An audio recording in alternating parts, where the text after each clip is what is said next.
பல திருக்கோயில்களின் வரலாறு இறைவனின் திருவிளையாடல்களின் சாட்சிகள். அந்த திருவிளையாடல்களில் உலகமே நடுங்கிய ஒரு சக்தி சம்பவம் உள்ளது. அதுதான் அங்காள பரமேஸ்வரி கதை. நமஸ்காரம்.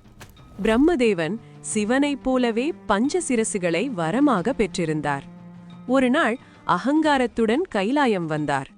தொலைவிலிருந்து ஒருவர் வருவதை பார்த்த பார்வதி தேவி என் சிவன்தான் என நினைத்து எழுந்து வணங்கினாள். அதே நேரம் சிவபெருமானும் வந்தார். தேவி நிமிர்ந்து பார்த்தபோது அங்கே 5 தலைகளோடு பிரம்மா நின்றிருந்தார். பார்வதியை பார்த்து எகத்தாளமாக நகைத்தார் பிரம்மா. சினம் கொண்ட பார்வதி தேவி சிவபெருமானிடம் 5வது தலையை கொய்து விடுங்கள் என்றாள். சக்தியின் ஆணை. சிவபெருமான் பிரம்மாவின் 5வது தலையை கொய்தார். அந்த கபாலம் சிவபெருமானின் கையில் ஒட்டிக்கொண்டது. நடந்ததை அறிந்த சரஸ்வதி தேவி ஆவேசமாக சாபமிட்டாள்.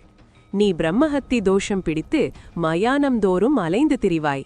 பார்வதியே, நீயும் அகோர உருவம் கொண்டு காடு காடாக அலைவாய்.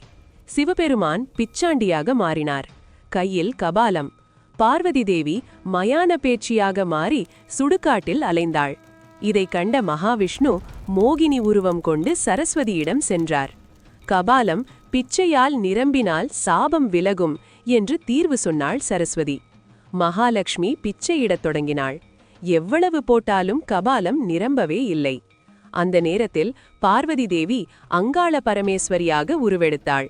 பிரம்மாவின் கபாலத்தை தன் காலால் மிதித்து தன்னிடம் வைத்துக்கொண்டாள். அந்த நொடி சிவபெருமானின் பிரம்மஹத்தி தோஷம் விலகியது. அங்காள பரமேஸ்வரி கேட்டாள், என்னை நான் எப்போது தரிசிப்பேன்?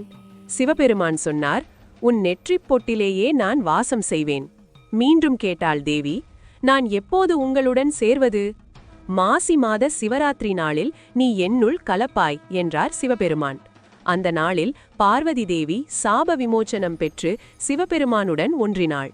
அதனால்தான் அங்காள பரமேஸ்வரி பூலோகத்தில் பல தலங்களில் எழுந்தருளினார். அவற்றில் ஒன்று திருக்கடையூர். இத்தலத்து அங்காள பரமேஸ்வரி அங்கக்குறைகள், நோய்கள், துன்பங்களை நிவர்த்தி செய்கிறாள். இந்த வீடியோவை முழுவதும் கேட்டவர்கள் அங்காள பரமேஸ்வரி துணை என்று கமெண்ட் செய்யுங்கள். இந்த கதையை ஒரு பக்தருக்காவது ஷேர் செய்யுங்கள். அங்காள பரமேஸ்வரி அருள் உங்களோடு இருக்கட்டும்.